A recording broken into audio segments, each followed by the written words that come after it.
How do you forget someone that you really used to care about? Or maybe that you even still cared about? It's really tough because when you fall in love or when you have a relationship that really means a lot to you and it just doesn't go the way that you maybe wanted it to go and it's over, it's really tough to let go. It's really tough to finally move on. But here's what you need to know. If you don't move on and you keep holding on and you keep struggling mentally and thinking about them and worrying about everything that happened and how it's so bad and how they meant so much to you and how it's just all gone downhill and how you're never going to find anybody like this again, well, that's just going to keep you from actually experiencing something even better. You see, there's a relationship waiting for you. There's a person that wants to come into your life. But they can't come into your life when you're still obsessing and worrying about that old relationship. When you're always going around thinking and worrying and regretting and being depressed, it makes it really hard for someone new to experience the real you. You're walking around with a dark cloud over your head, and that doesn't make you very approachable. That doesn't seem very inviting. But here's what you gotta know. When things are good in our lives, we only see the good. We think, if things are great now, they're always going to be great. Oh, and I remember all those other times that everything's been great for me. But when they're bad, we say, oh, you know, everything is bad. It's always going to be bad. It's always been bad. Remember when I fell over and crushed my head on that rock? Well, here's the thing. After a down, there's always an up. And after an up, there's always a down. Get used to it. Accept it. Love it. That's life. That's the way things are. And we'd be fools to try to fight the stream. Instead, go with it. Know that if a relationship ended, that means a new one is on its way. But the more you resist and the more you try to keep swimming up the stream, the harder it is for the stream to take you to where you need to go. It's all coming to you. But you're the one who blocks it, resists it, fights it, says, I don't want it like this, I want it like that. We have certain expectations and ideas of how our life should be. Who should be and who shouldn't be in our life. Who should love us and who shouldn't love us. And who are you to decide? What makes you almighty?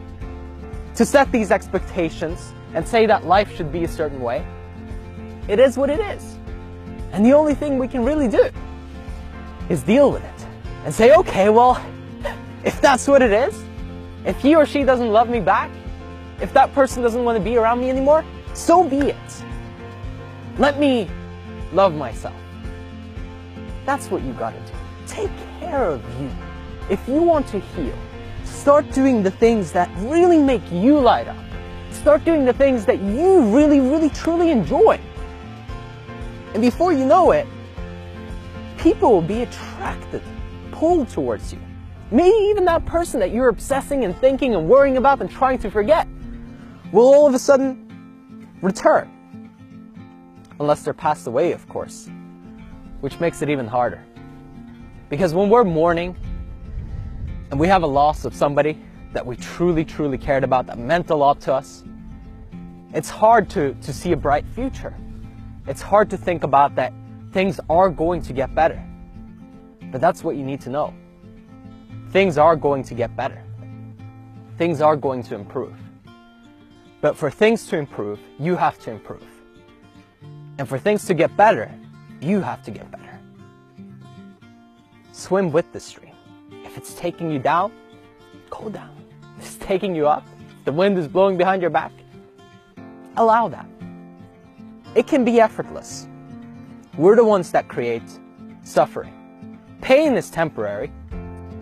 Pain will go away. Pain will subside. But suffering can be forever. Mentally torturing yourself. Mentally blaming yourself for what you didn't do or what you didn't say. It's never going to help you. And it's never going to help that person that you keep thinking about. That's the biggest thing. You see, we think we're somehow doing them a favor, or somehow that we're being honorable because we keep thinking about them. But the truth is, would they really want you to be doing that? Or would they want you to experience your life fully? Go after your dream. Do the things that you love to do and meet new people. Because the bottom line is, if you can't enjoy your life, if you can't actually be happy, then that person wasn't going to fulfill you anyway.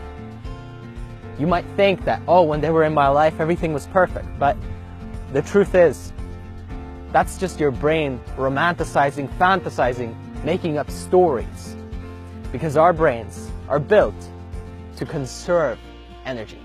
We try to minimize effort and maximize results. So if you can get away with laying on the couch and worrying and thinking about this person all day, then you will. But if you give yourself a challenge and you say, hey, you know what, today I'm going to go out there, I'm going to try this thing. Or, oh, I'm going to do this hobby that I really enjoy. I'm going to meet some new people. Guess what? Your brain is forced into action. And you know what that will create? Opportunity upon opportunity upon opportunity. And it will create a better life, a life where you don't have to think and keep worrying and keep being stuck on this person that you have to forget.